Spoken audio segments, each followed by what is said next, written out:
invite to the Tainted Reality Talk Show. I am your host, Roger Shackelford, and tonight, ladies and gentlemen, we have a very, very special guest. Ladies and gentlemen, I would like to introduce to you Mr. James Rolfe.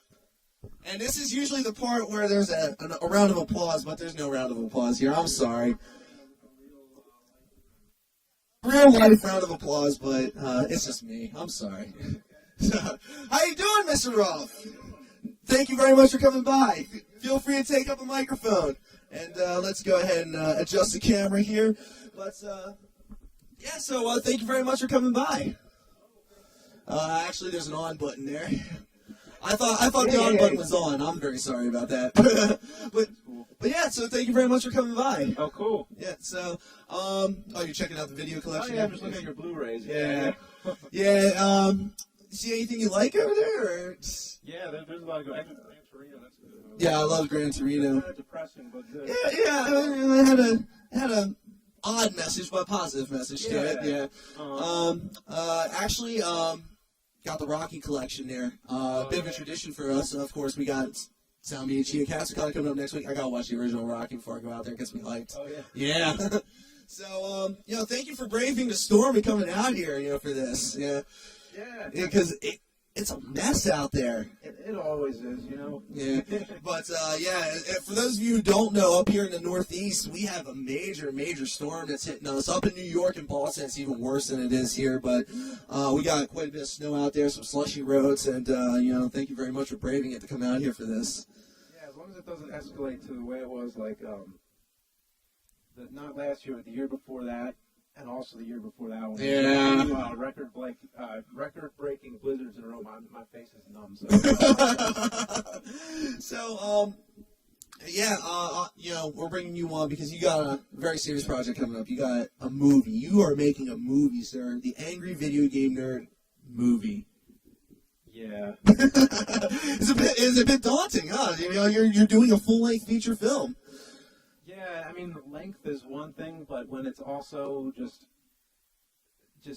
everything's complicated, you're using a lot of locations, it's just a whole other world. It's not like just making a video posted online, which I love. I love doing the internet videos because there's no other kind of thing you could do where you get instant feedback and instant gratification from it. A movie, it's like, we've been working on this movie for like 6 years now. Wow. If you count the writing, we actually started shooting last year, so it's been almost a year since we started. And but when we first came up with the idea, it was back in 2007, and that's when it was just like a rough outline. 2008, we had down and everything, and then it was just like some tweaking and revising, and you know how it goes, and then. It's nuts now to think, and I hope I can get it done soon because I want to move on. You got other things you want to do, obviously, and you got quite a bit of a career. Like you, not only do you do the Angry Video Game Nerd for game trailers and Screw Attack, but you also do some work for Spike TV. You also do a lot of your own work for your website, Cinemassacre.com, and a lot of that has to do with retrospectives on some of your favorite works, whether it be video games or movies or bullshit. Yeah. Speaking of which, I was kind of hoping we could see the bullshit mask. But did you guys make that by hand? Wow. I made it out of cotton and pieces of cardboard and brown spray paint. It's actually a plastic bag and everything's glued to it. Oh, okay. The jaw is a complete mess. It's like it's attached by a rubber band and it's like a piece of plastic. And, that thing sucks. It really does. Is that why you don't do it too often anymore? Yeah, I thought I was just going to use it for one video and that would be it, but it's the same mask. And it sucks. So before we get rolling with the interview tonight, ladies and gentlemen, once again, I want to encourage everybody out there to hit up Facebook, Twitter, Tumblr, all your social media networks that Mr. James Rolfe is here with us tonight. Please let everybody know so they can tune in, hear about the movie. And also, we're going to have an open fan Q&A through Skype with Mr. Rolfe later on after our interview. And we're going to be also giving away a couple of games from your own personal collection, correct? Yeah, I got a couple. Yeah, you You got them here? Yeah. They're over in the other room, actually. I forgot to bring them. Okay. So, but ladies and gentlemen, please let everybody out there know that right now we are having Mr. Rolfe for a live interview. And a couple of promotional things real quick, if you don't mind. Next week, ladies and gentlemen, as we discussed, we have the Sound BHD that are going to be performing live at Katsucon 19 at the Gaylord Hotel and Resort at the National Harbor in Maryland, which is right outside of Washington, D.C. Please come on by. Please show your support for the band. And honestly, if you just want to see a good rock and roll show, come on out. It's next Saturday, ladies and gentlemen, that the band's performing. But Katsucon is the entire weekend, Friday, the 15th, 16th, and 17th. At the Gaylord National Hotel and Resort. Also, ladies and gentlemen, we have our own homemade webcomic here. If you guys like rock and roll music, if you guys are a member of our generation, kind of growing up in the 90s, you might want to check this out. It's called Fixer, and you can read it at fixercomic.com. I'm sure we have a couple of fans that will send you guys the link there in the chat room. And please, swing on over, check it out. It's a realistic depiction of what it's like to be in a rock band. And it's a little bit of a slice of Americana, It's a little bit of what we grew up in, So if you guys are at all interested in rock music or, the culture of the late 90s, please check it out, fixercomic.com. And I believe that's it for the promotional stuff. But you ready to knock out this interview? Sure, yeah. Well, before we get started on that, why don't we go ahead and actually record this interview so we can keep this for our records? Is that cool? Oh, that'd be great. Okay, yeah. So it's good when things are archived. Yeah. So I almost forgot about it. Okay. Shoot, but that's okay because we're getting started now. So, ladies and gentlemen, here's our interview with Mr. James Rolfe. So, where did the idea for the movie begin? You said it started back in 2007? Yeah, well, the Nerd got popular on YouTube in 2006, and then after a year went by, then we just started thinking, well, what else could we do with the character? At this point, it was just, me making the videos with my friend Mike helping sometimes. He played Jason Voorhees, he played Freddy Krueger, in those episodes. But then my friend Kevin Finn, who I went to high school with, we always wanted to make a movie together. It was always just a dream. Like, ever since high school, we were always like, oh, we got to make a movie together. And also my friend Sean Keegan, who was also there. He's a producer on the film. A producer, like, handled the business side and everything. Kevin was my writing and directing partner on the film. Mm-hmm. And we came up with the idea, like, early 2007. Well, we were talking about it in, like, 2006, but we didn't have an idea really yet. Like, around Christmas time, I think we started talking about it. Then beginning of 2007, we kind of nailed down this idea of it being the worst game of all time, E.T., and it was perfect. It had to be E.T. because it's Nerd's most requested game. And my friend Mike told me all about the story of the landfill. I think everybody knows by now, like all the games got buried in the landfill. And we thought, well, that's great because it's like a treasure hunt. It's like X marks the spot. So that's what the movie's got to be. So the movie actually got a lot bigger than the Nerd. It's about this whole urban legend that connects with gamers all over the world. All right. So actually, just give me a moment because I'm just gonna boost your microphone volume here a bit. I'm sorry. We should have done like a little audio test. You want to go ahead and talk for a second? Hello. All right, that looks good. All right. Sorry about that. We're a little unprofessional here. But yeah, moving right along. To help fund the film, you actually did a huge Indiegogo campaign. You were only asking for a little bit, but you really rocked that Indiegogo campaign. Yeah.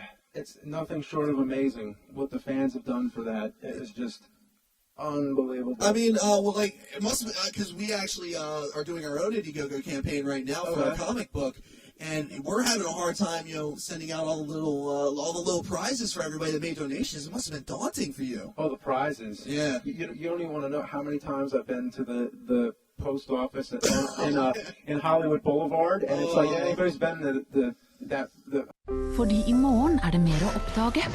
Fordi I morgen en sjanse til å gå fortere. Og fordi en natts uforstyrret søvn hjelper til med å forberede deg til en fantastisk morgendag, har nye Pampers Baby Dry et ekstra søvnlag til å absorbere væske.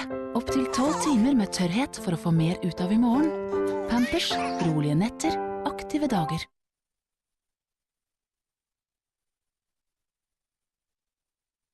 thousands of autographs to Yeah, sign. yeah, you had to do thousands. We had to do tens and tens. But it was great because as I was signing, it was just like with love. I was just like, these people, they help so much. Yeah. It was, Like, how much did that exceed your expectations? I mean, like, did you think you were going to go over your requested amount, but did you really think it was going to be that much? I did not think it was going to be that much, honestly. And we really didn't think that the whole budget was going to be from fan support.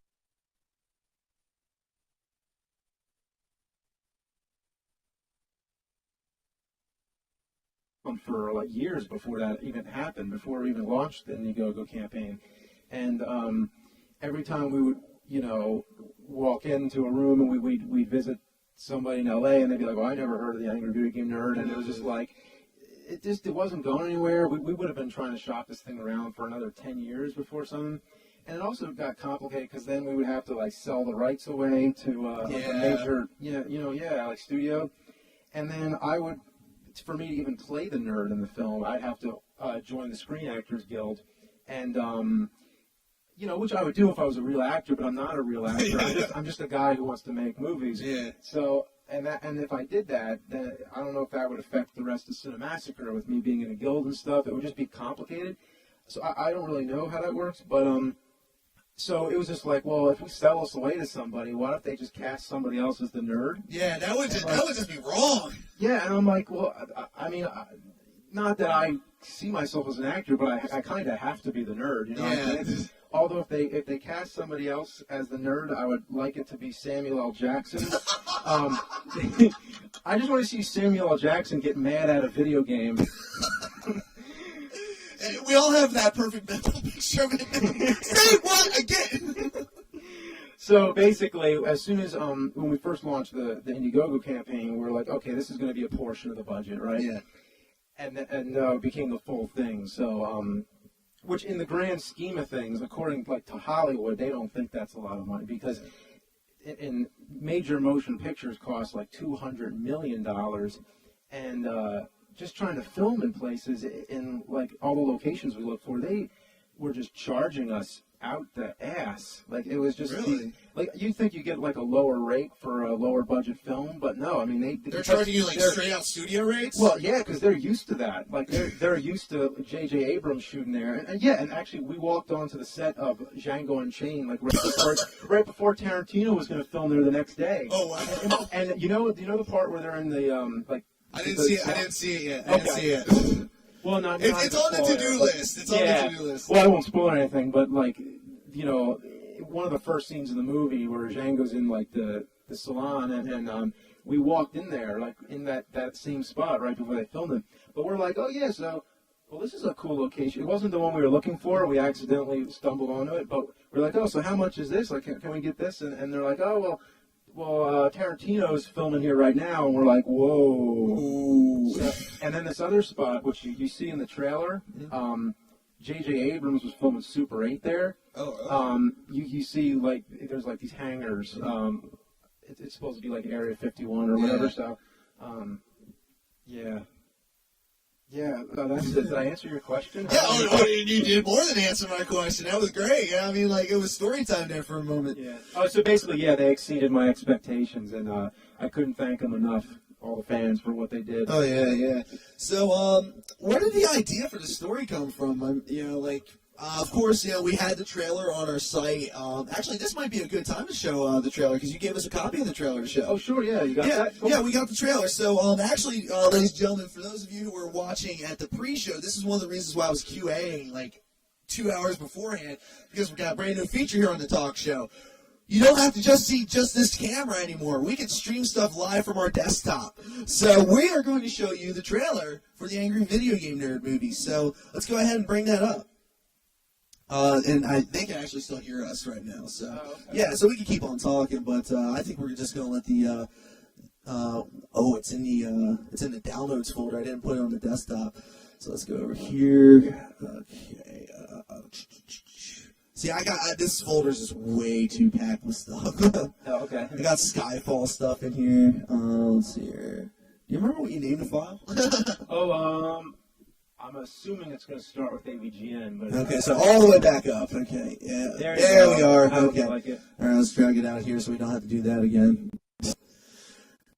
While you guys are waiting for us to bring up the trailer here, feel free to add us on Skype. Our Skype screen name is TR Request, because once our interview is over, it's your turn to ask questions for James. So we see that we already have a bunch of questions coming in, and we're just going to keep on adding contact. So please hit us up. Our Skype screen name is TR Request, and after our interview is over, you get to ask James a few questions, and we're going to be doing our own giveaways. We're going to be giving away some games. So here we go, ladies and gentlemen. This is the trailer for the Angry Video Nerd movie. This is my computer stops being slow. So, shit. Let's make sure we're not doing that.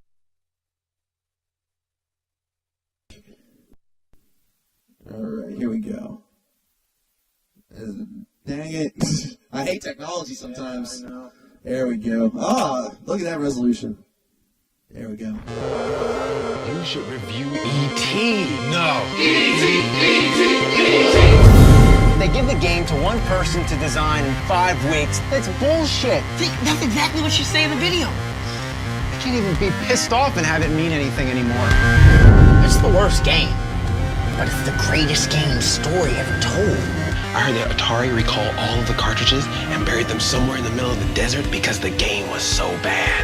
I mean, when gamers found out E.T. was buried in that landfill, it became forever buried in our conscious minds. I have to save the fans. We're gonna find that landfill and prove that there's nothing under there. Maybe then everybody can forget about this game. Yeah! How do you like your new Nerdmobile, boys? Yeah? Great. Love it? Out here in the New Mexico desert, something allegedly happened many years ago. Yeah, we're talking E.T. It sounds like they're looking for extraterrestrials. You know, we're only a couple hours away from Roswell, so... Oh, yeah, isn't that where the UFO crashed? Yes, in 1947. Oh, for the love of Pong, one hoax at a time. After them, McButter! Get going! Oh, you listen to me, numbnuts.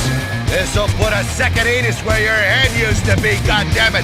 I was a rising star in their aerodynamics program. Faster! Yeah! No, faster! Come on, man.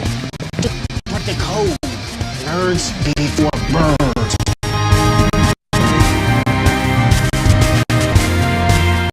Something tells me not just some gamer, but the gamer. Are you crazy? Do you have any clue where Area 51 even is? Area 50 and 52? I see now that your greatest weakness is not the hate you have for that game, but the love you have for your fans. Well, you ever seen me play Top Gun? Not a pretty sight. What the hell are all these fucking butters doing here? What the hell is that? Where's my fucking arm? Speed up, speed down. Come on, man, haven't you had enough? The nerd's work is never done.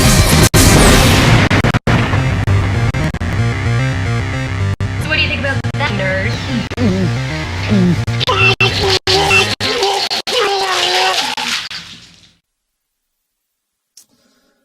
Alright. Everybody saw a trailer for the Angry Video Game Nerd movie. And we are back. So, where did the story for that come from?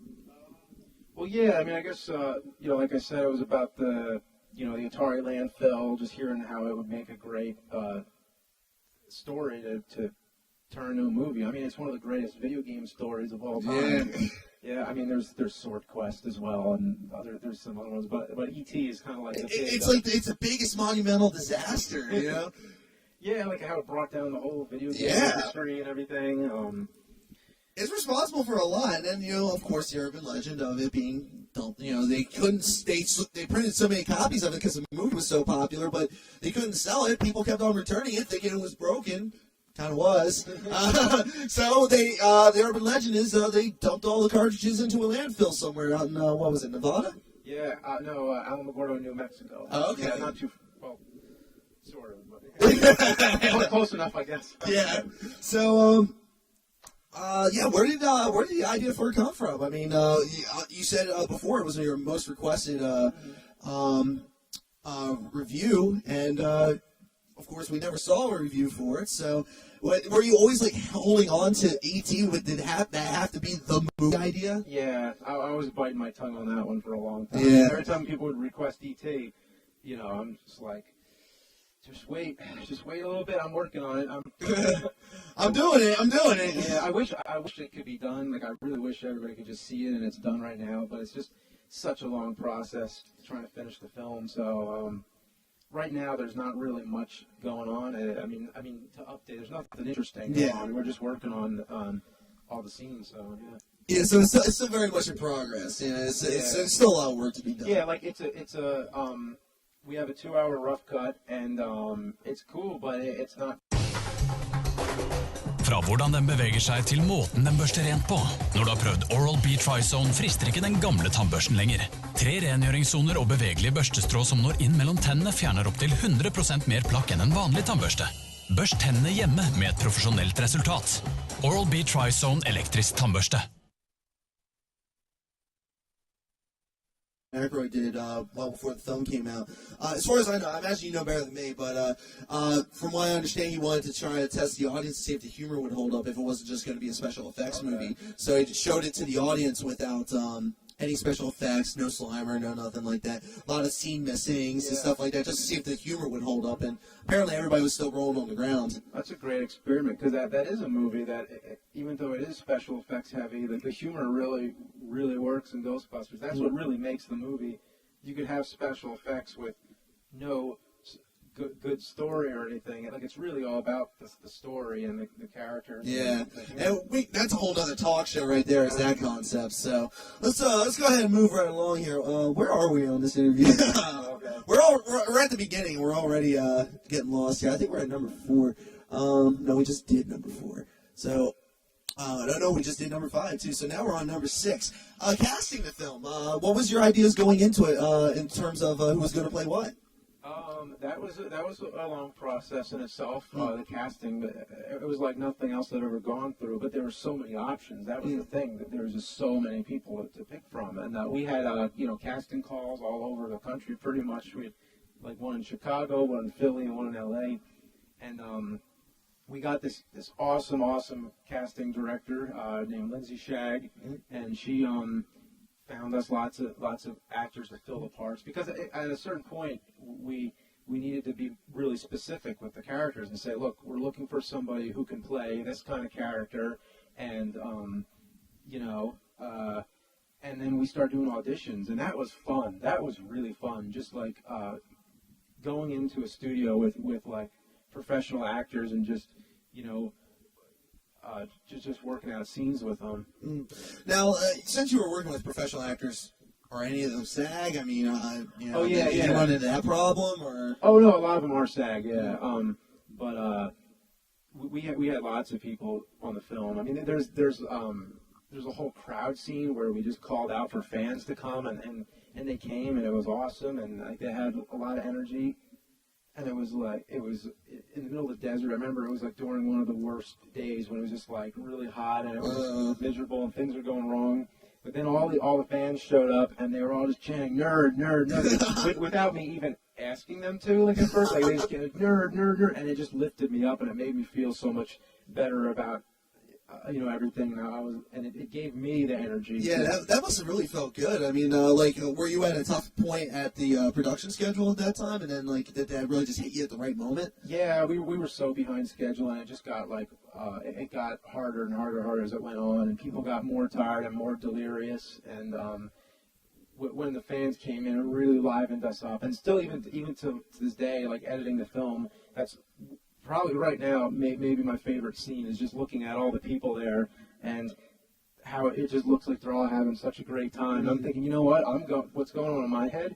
I'm going through like the worst time right now, but these people are enjoying it, and it brought me up. So, Yeah, it was cool. Yeah, there's been a couple of times, like, I can relate because there's been a couple of times, because we interact with a fan base too, where sometimes that crowd chant can just, like, okay, I got this. So it's really great that you were able to have that experience. Now, after you secured financing through your Indiegogo, what was next after that? Like chronologically, this was the Indiegogo was about fall 2011. After you secured your money, what was the next step? What was the next step? I mean, it all kind of overlapped. Like, I think, the next step was probably signing all those autographs. Like, that was probably the next step. Like, okay, let's get all the autographs done. Final number. Let's start the sign, and then thousands and thousands of autographs. But other than that, there wasn't really like a hard thing like a change that happened because we were already starting to figure out. Well, I mean, we knew how much we had to work with after that, so that was a big change. But we were still in pre-production the whole time, looking, who's going to be the DP on the film, who's going to be the AD, who's going to be everything. It was just finding everybody to fill this whole crew. And the actors, I think we were still casting at that time. There's just a lot. It's a crazy blur. Now, when it comes to the cast and crew, were there a lot of your own personal friends that were involved in the production, or did you try to reach out a little bit more? Yeah, I mean, most people on the crew were based in LA, but there were people, a lot of people from Philly actually, who came out to be in it too. So people came out from all over, really. Really? Yeah. Any familiar faces? Like actors, you mean? Yes. I think so far we're just gonna say. It might be spoiler territory. Maybe, yeah. Okay. There are some maybe you'd be familiar with, but so far what you see in the trailer, that's the main cast, and they're all really talented people. And I would love to work with any of them again. Now, you've actually done a lot of directing, a lot of backyard directing. You've had some of your short films screened at film festivals and such. And you do a lot of horror-related stuff. And, of course, you do all your angry video game nerd movies. So you have a little bit of background in directing. Now, of course, this film is something completely different. Was there any point during production that you really kind of felt like, oh, man, what am I getting myself into? Yeah, pretty much every day, I think. It was just very unpredictable. Things just go wrong. Even if you spend, like I said, now it's like 6 years that we've been working on it, if you really add it up. And it's just crazy, like how long ago you had the idea in your head, and then you're actually there on set, and you're filming it, and you're making it real. And then just unexpected things happen, and there's all kinds of problems, and things are going wrong, and then you just got to roll with it, and you got to figure out on a day-to-day basis, just like, okay, how do we fix this? And then the next day it's going to be something different. So it was just a month and a half of constant stress and constant worry, and then all the pressure on top of that was just like, oh my God, like what are people going to think of this movie? Like there's this huge fan base behind it, and people are hyped for it and everything, and I'm like, oh God, this has got to be good. Like, I don't have any choice, and I'm trying my best to work on it. So it was a lot of pressure. So no matter how many things I did direct, this was like a whole other beast. Yeah. But we got through it, and we got some pretty awesome stuff. Awesome. Yeah. What kept you going during the whole thing? Like, is it that dedication that, dear God, all these fans helped to fund this. They are the funding for this film. Is that what really was the driving force in your mind for it? Yeah, that was a big, point of no return. No turning back now.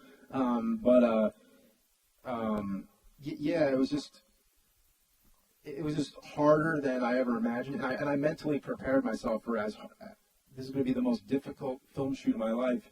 But it really became even more than that.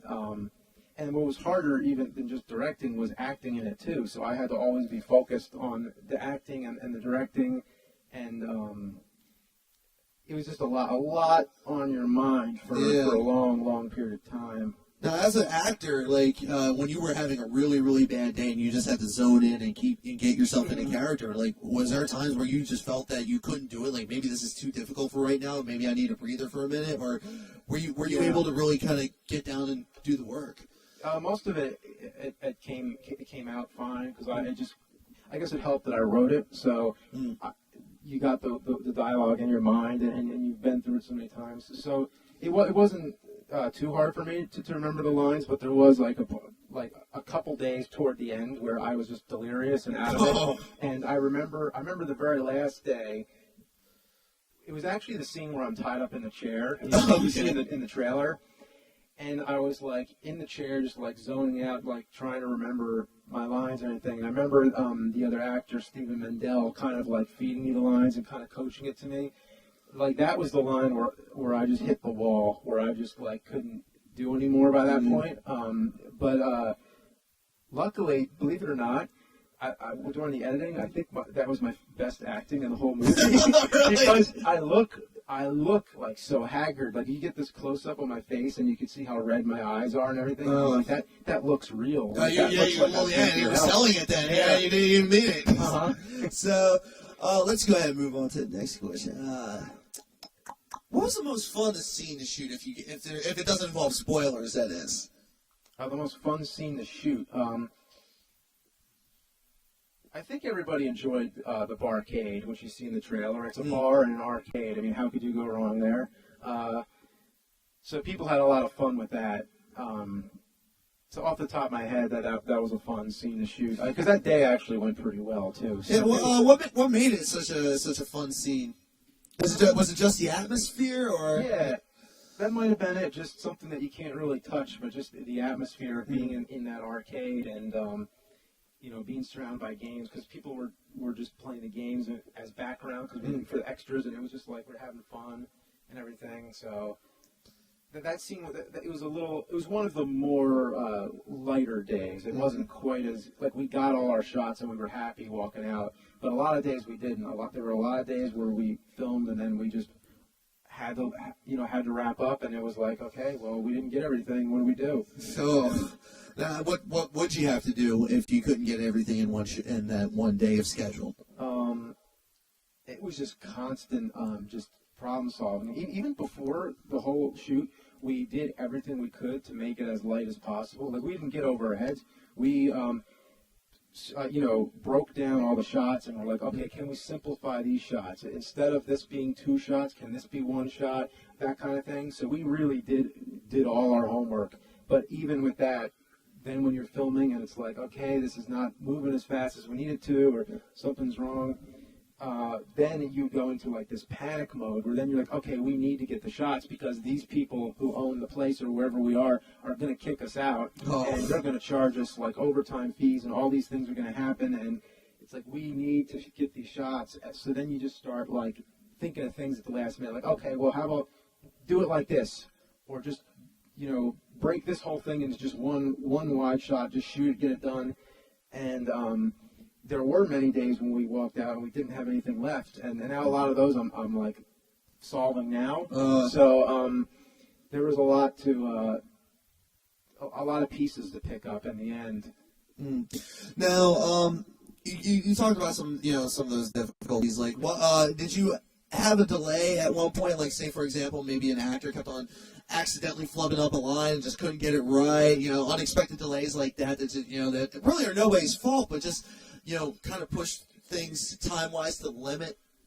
No, it's nothing like that. I think the actors were pretty much on the game, and everybody was better than I was, I would say. There wasn't any accidents like somebody's dog accidentally knocked over the back wall of the set or something like that? Oh, no, just a lot of, just like a lot of things where it was like miscommunication, and we'd like be missing something, and there's not like something we need that's supposed to be there is not there, or something, things like that happen. But there wasn't really anything that sticks out in my head though. Now let's talk about the music. In the trailer we heard something that was nice and 8-bit. Who wrote the soundtrack? Oh, for the trailer that was Bear McCreary. Okay. Yeah, he originally did that for a fundraiser for the tsunamis in Japan. Oh, really? Yeah, and the track's called Maverick Regeneration. He has that where you could download that as I think on iTunes or something. I think the link is on the page on Cinemasker for the trailer. Because that was a while ago. I forget the trailer. Yeah, he did this cool like 8-bit, and it goes into like rock and orchestral, and and he's also planning to do the music for the whole movie too. Oh, really? Yeah. When in the timeline did you bring him on board? I've been friends with him for a little while now. He did the music for the How the Nerds Stole Christmas. It was a Christmas episode. And I was actually over his house one time when we were talking about it with me and the crew, and we were all like just in his room with all his equipment, and he's showing us different samples and stuff, and we're talking all about the creative side of it. So we already have like ideas already set in place, but yeah, I mean now he's officially planning to do it. So cool. Yeah. Now, on set, were there ever any outlandish moments that you were just like, wow, this is crazy, like brought a smile to your face, outlandish? I filming at Vasquez Rocks was cool. Oh, yeah. Sailing that spaceship down. And, Please tell me somebody did the Shatner fight. Oh, did somebody reenact the Shatner fight at some point? I mean, people do it on a day-to-day basis. I think it's like the art museum running up the steps. Yeah, and it's right. It's right there at the bottom. It's like, that's Kirk versus the Gorn. Yeah. So the rocks were one of the big, like, I can't believe I'm here kind of moment. I think that having the Humvee chasing the Nerdmobile around the Mexican town that we filmed at, that was cool too. When it crashed through the fruit and all that, it was like that was fun. That was your bullet moment. It was a big mess, but yeah, that was a big wake up when that kind of stuff. Fra hvordan den beveger seg til måten den børster rent på. Når du har prøvd Oral-B Tri-Zone frister ikke den gamle tannbørsten lenger. 3 rengjøringssoner og bevegelige børstestrå som når inn mellom tennene fjerner opp til 100% mer plakk enn en vanlig tannbørste. Børst tennene hjemme med et profesjonelt resultat. Oral-B Tri-Zone elektrisk tannbørste.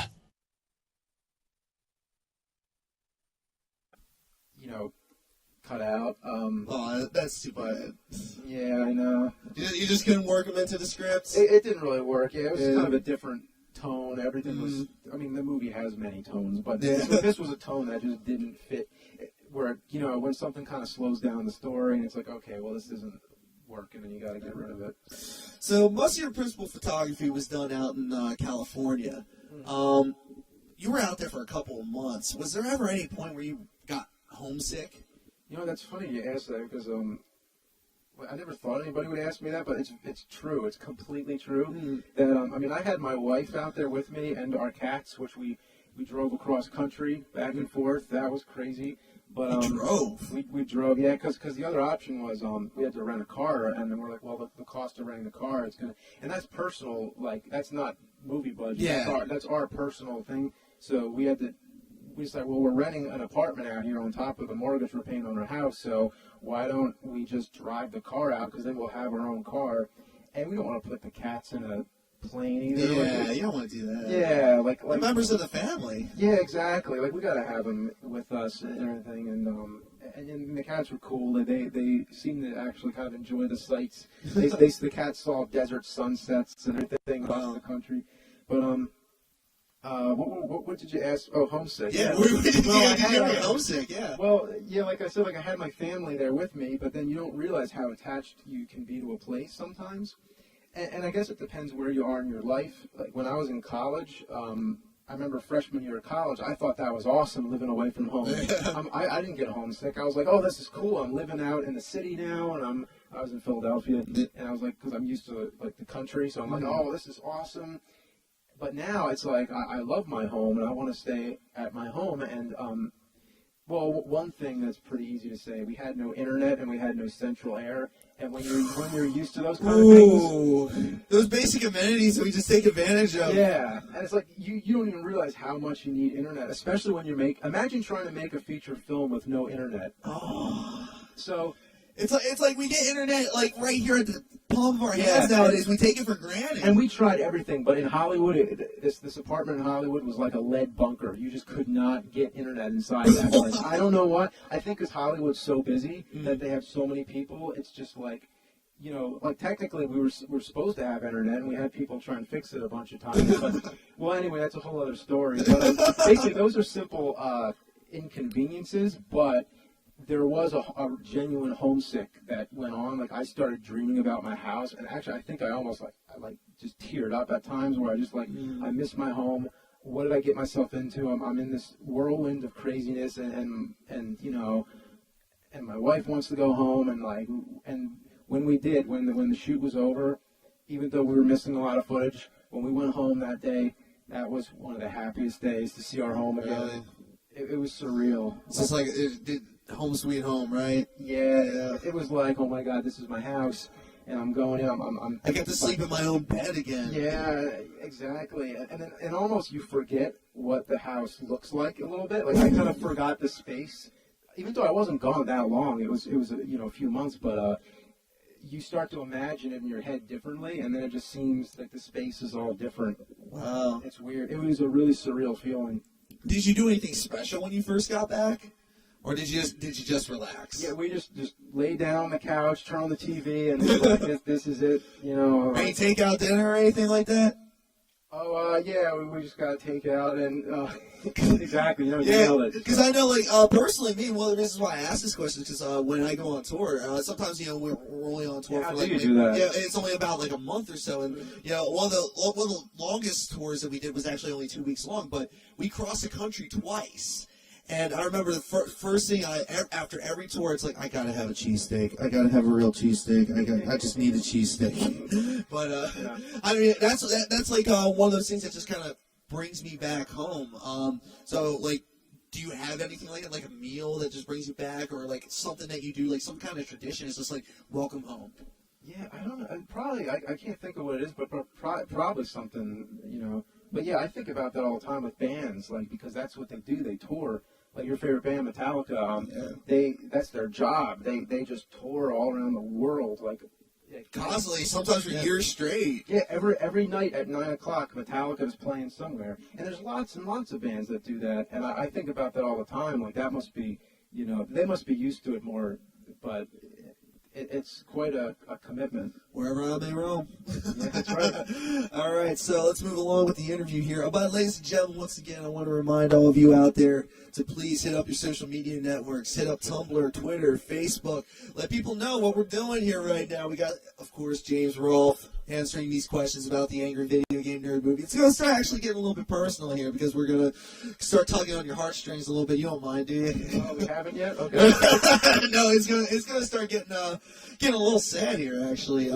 Because you know, this is the side of James Rolfe that a lot of people don't see, because some people sometimes blur the lines mentally between James Rolfe and the nerd. And like, have there ever been moments where you really felt that was the case from people you've spoken to, that they think that the real person is the nerd? Yeah, but you know what I realized, though, is that when you realize that happens, that's really the best thing that you could ever do. Oh, really? Because you just created a character that people associate with, and that doesn't come that easily. Like, when I first did the Dr. Jekyll and Mr. Hyde video, that was kind of the goal. It was like I was supposed to just look like a guy who's ranting about this game, and I was really trying to make it as genuine as possible. And I guess with that, you kind of stick to the truth as much as you can. You just, like, make it seem like you take your real opinion about the game kind of and put it in, but then you kind of accentuate it more. You bring it up. And then when I realized people were like, oh, this guy's like a nerd or whatever, and he's like what's his problem, and like, this guy's crazy and he's nuts. Or I don't even remember. I can't even like think about what it was, the initial reaction. But I remember when those videos first went online, I thought, oh, they don't get it. They don't get that it's a character. But then I'm like, oh wait, but that's the best thing ever. I just created like an alter ego, like, you know, like Vince Fournier has Alice Cooper, and it's like you become another person almost, and that's something. It's like a switch that goes off, and it's cool. It's great to have that kind of thing. And actually, that's when he said about Alice Cooper. He says, you know, I become Alice Cooper, and everybody should have an Alice Cooper. And then that kind of stuck with me. I was like, oh yeah, it's great to have an alter ego. Yeah, it gives you a chance to express yourself outside of yourself, almost. Yeah, maybe. Yeah. Yeah. But in the nerd movie, are there elements of James Rolfe that really come out? Like, you're a huge film guy. Like, are there like any kind of subliminal homages to like King Kong or Rocky in the film? In the nerd movies. Yeah, Was there any kind of inspirational moments that you drew from those films that you put into that movie? I don't know. I think there probably is. I'm absolutely sure, but I can't think of it off the top of my head. But I think in general, it's a mad world. It kind of comes to mind because it's I just think of California when I think of that movie. Yeah. Ever since I saw that movie as a kid, I always just dreamed about going to California and making a movie. And I actually did it, and we filmed in some of the in close proximity to some of those places in that film. And the movie just has such a distinct landscape that you just know it's California. And the movie kind of has some of that landscape going on in it too, so it kind of just reminds me of it. There's other movies too that were filmed around it, like Death Race 2000 with Stallone. But yeah, overall that's one that comes to mind at the moment. Okay. What about filmmakers? You have a lot of favorite filmmakers. Did any inspiration from the actual filmmakers rub off on you when you were making this film? Oh yeah, probably. I think most recently maybe was Sylvester Stallone with, if you've seen his documentary on The Expendables, I think it's called Inferno or something like that. It was on the Blu-ray. He narrates his own documentary about how he made the movie and how he was up against all these challenges and stuff. So I think about that. He said it's like you got to build a mountain for yourself to climb, and once you do that, then you just end up building another mountain, and that stuck with me too. So yes, Stallone. But I think if you go back farther, like George Romero, because Night of the Living Dead was an independent horror film, but it was scarier than any of the studio horror films of the time. So that always inspired me, that anybody could make a movie, and if they put their heart into it. Now, when you say Romero, of course, Night of the Living Dead broke a lot of Hollywood rules. Did you break any Hollywood rules? Break a rule. I probably did, but I can't think at the moment. I think it's different. It's definitely a movie that isn't it's not a typical story, really. It takes a lot of inspiration from other stories, so it builds on a lot of cliches. But I can just imagine someone watching it and being like, I saw this movie about this guy who hates a video game.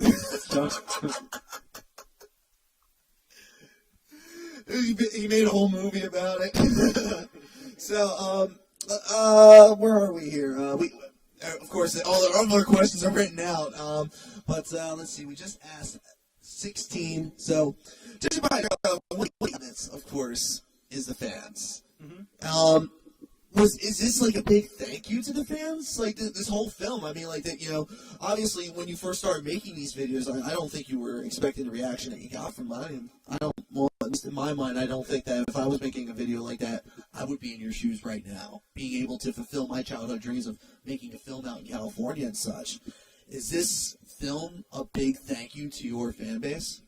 In many ways, yeah. I mean, they made it possible, and they also gave me the idea of requesting ET all the time.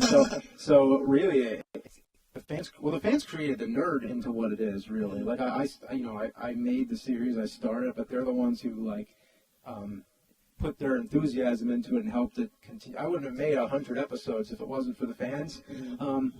But in the movie, the fans sort of become their own character in a way. It's like you have the nerd, which is my character, and then you have the fans are their own kind of character in the movie. So they helped kind of create this whole world.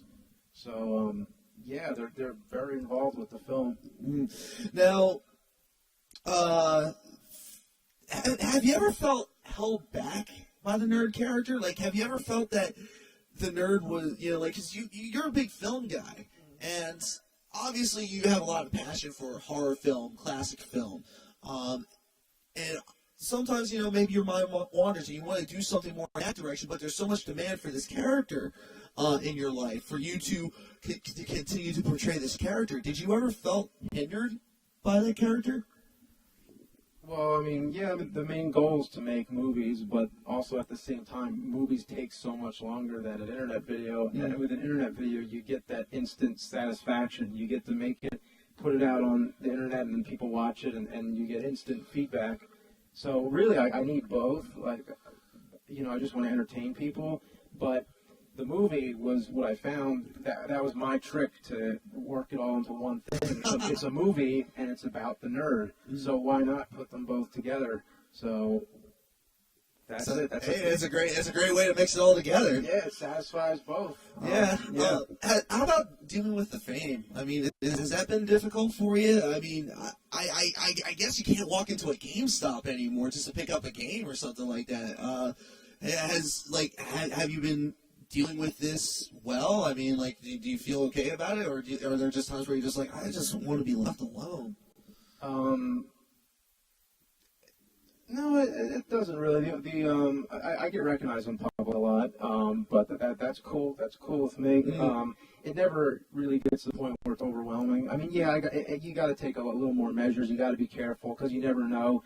One day you might find that person who wants to follow you home. You never know. But for the most part, it's really, really good. So it's had more of a positive impact on your life. Oh yeah, definitely. I'm not the kind of person who would usually be like I wasn't that social in high school or anything. I was just really quiet, and I didn't really have a lot of friends or anything. So it's kind of like now all of a sudden I got all this attention that I'm not used to, but I got used to it pretty quick, and I realized, you know what, this is what I wanted all along. It was like an empty spot that they filled. So like, having that taste of fame after kind of being a bit of a recluse in your school years, has that inspired you? Like just having that recognition and knowing that people are enjoying your work that much.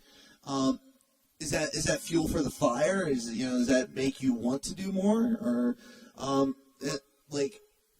sometimes is it like, oh man, I just want to be able to be myself,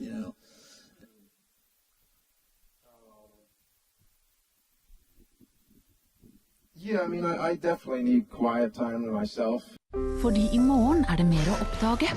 Fordi i morgen en sjanse til å gå fortere. Og fordi en natts uforstyrret søvn hjelper til med å forberede deg til en fantastisk morgendag, har nye Pampers Baby Dry et ekstra søvnlag til å absorbere væske. Opp til 12 timer med tørrhet for å få mer ut av i morgen. Pampers, rolige netter, aktive dager. Because it's just, I burn out, and when I try to do them faster, they're just not as good anymore. Like, I try, and it's just like, okay, give it some time, come back with a fresh mind, and then you'll get creative. But,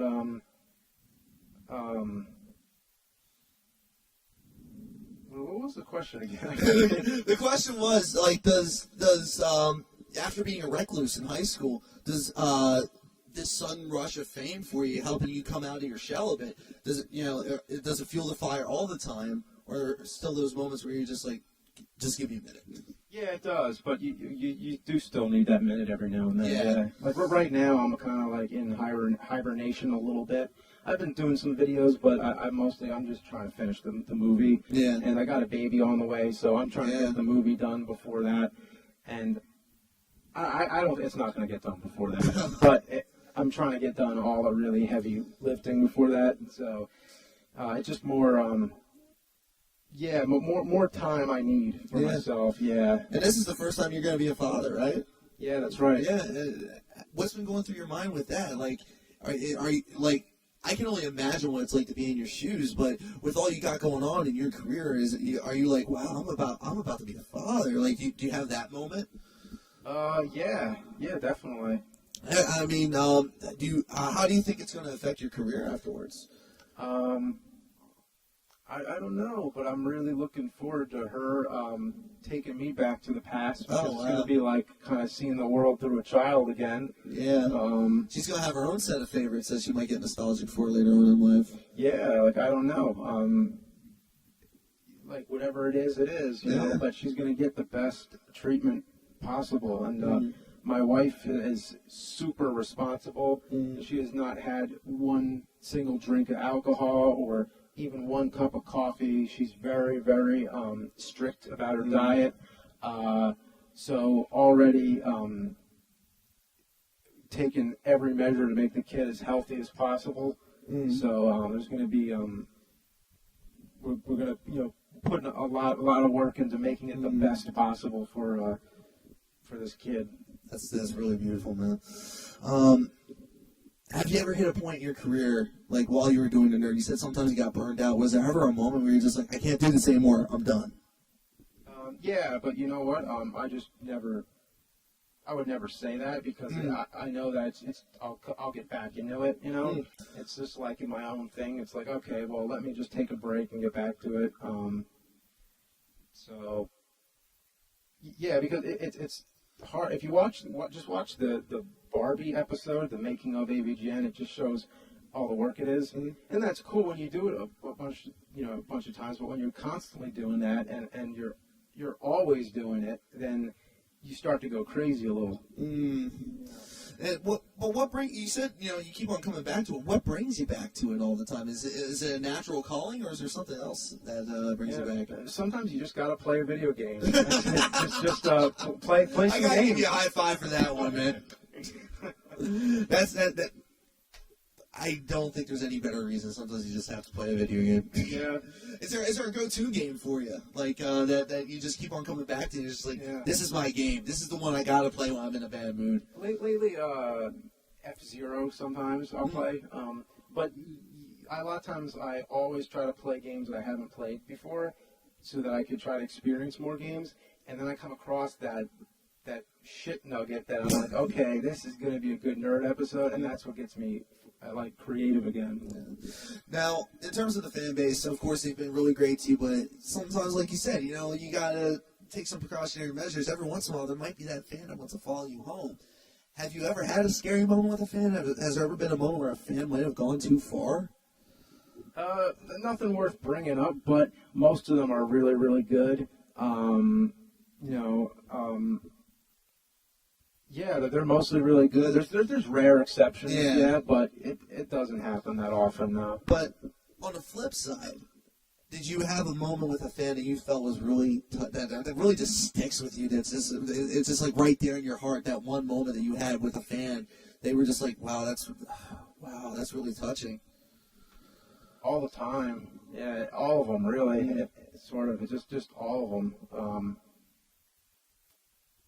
Yeah, I mean, like sometimes they give me things, or like the video I made about the dragon in my dreams. Somebody would made me like a plush of it or something. And would get, really? Stuff like that would happen where they just do these, or they give me like an action figure they made of me or something. Oh wow, so that kind of thing happens a lot. Yeah. Wow. Yeah. Coming close to the end of the interview here, most of your preferences seems to be for classic or retro media. Do you have a disposition against newer stuff, like newer movies or Xboxes? We don't hear you talk about them too much. Yeah, it's just not my area of expertise, but no disposition. I actually wish to play more when I have free time, but I just don't have free time. But I remember when I started to fall behind with video games was around the Nintendo 64 and PlayStation era, like that whole thing. I remember, PlayStation came first, I think. Yeah, it came first by about a year. Yeah. And actually, it might have been 2 years because it came out It was fall of '95 that PlayStation came out, and then and Super Nintendo came out fall of '96. And 64. Yeah. And then when I remember waiting for the next, I was a Nintendo guy, so I was waiting for the next Nintendo console because you couldn't afford them both. So I was like, okay, either I buy a PlayStation or I buy a Nintendo 64. I got Nintendo 64, and I remember playing Zelda: Ocarina of Time, and that game took me my whole freshman year of college to beat. Really? Because I was just busy. It was college. I was busy. Oh yeah. And then finally I beat it. Later that year, the summer, I forget when, and then I realized, okay, well now how many other games do I have to catch up with? And I just couldn't. I've been behind ever since. Now, just because you talked about Ocarina of Time, we got a lot of Zelda fans out there. Is it the best Zelda? No, it's not. What is? I think of Zelda as. It's a great one, but I like Link to the Past. That's mine. Oh, okay, That's cool. mine. Yeah. I always see Zelda as that overhead view. Yeah, it's got to be looking down on Link, watching him run around, That's personally that's one place where I differ too. I'm always about Link to the Past. I haven't really been too much of a fan of the more recent ones, but I know I'm alone on that one. Have you had a chance to play the more recent ones?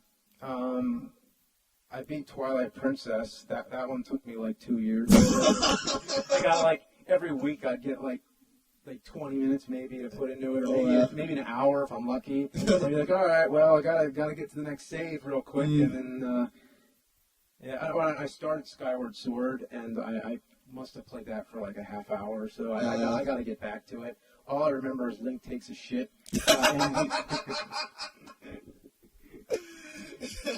I was like, well, that's a good start. I gotta play more of this. I do want to, with all seriousness, I do want to play more of that, but I just don't have time. Yeah, well, you got a lot going on. I mean, movie, videos, about to be a father. You really do have a full plate. I mean, it's a definition of it. Yeah. So, what does the future hold for you? Oh, I have no idea. Well, just making more movies. So. Have you ever thought of what movie you would make next? Yeah, I have too many ideas, but they all just gotta wait until this one's done.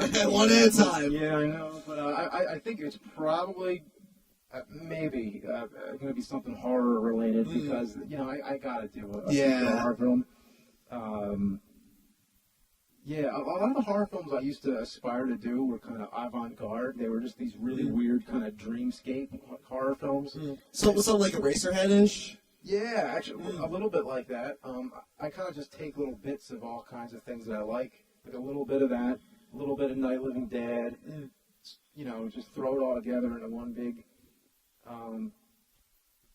like James Hetfield said, just put it all together into one big pile of shit here. So,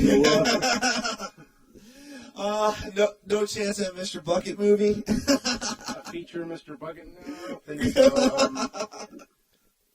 No, we thought of doing a sequel to that, but the first one took too long, so it took like a month to do that one video. So it took a month to do that? Yeah, Mr. Bucket, yeah.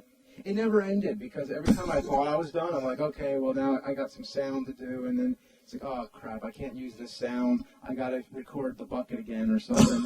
Because that sound, that constant like chick chick chick chick chick that's making, so I had to go downstairs, get the bucket again, and I put that bucket away so many times, and every time when I would bring it back, it was like it was really coming back, like it was haunting me. So it started to get into my head, where I almost started to become the character in Board James. So I don't want to look at that thing anymore. I'm so sick of. I was so sick of that. Is it still in your house? Yeah. Do you do every time you walk by? Do you like, oh? Well, now at least it's in the box again. So. Dude, would you freak out if you heard the? Yeah. All right. And one final question: did you find the landfill in real life? I haven't been to it personally. Oh, really? But I do know of its whereabouts. Yeah. You didn't even get tempted. It's like, well, we gotta drive across the country. Might as well make a one-day detour. You know what? It was a little bit out of the way, and if I didn't have the cats in the car, I probably would have done it. But we wanted to get to where we were going. But I thought about it a lot. Yeah. I mean, really, if we did get there anyway, it's just a flat stretch of land. Yeah. And not really anything to see. Well, it's kind of like, Centralia, you're expecting like hell on earth, and then it's just a couple of smoke vents. I'd be interested in anybody who has been there, if they have any stories or anything. So. Like the ghost of E.T. rising up. All right, ladies and gentlemen, so that does it for our interview. But now, ladies and gentlemen, it is your turn. Hit us up on Skype right now on our Skype screen name, TR Request. We would love to hear from you. What do you want to ask Mr. James Rolfe here? So, actually, while we were discussing, we already had a few questions. So, while we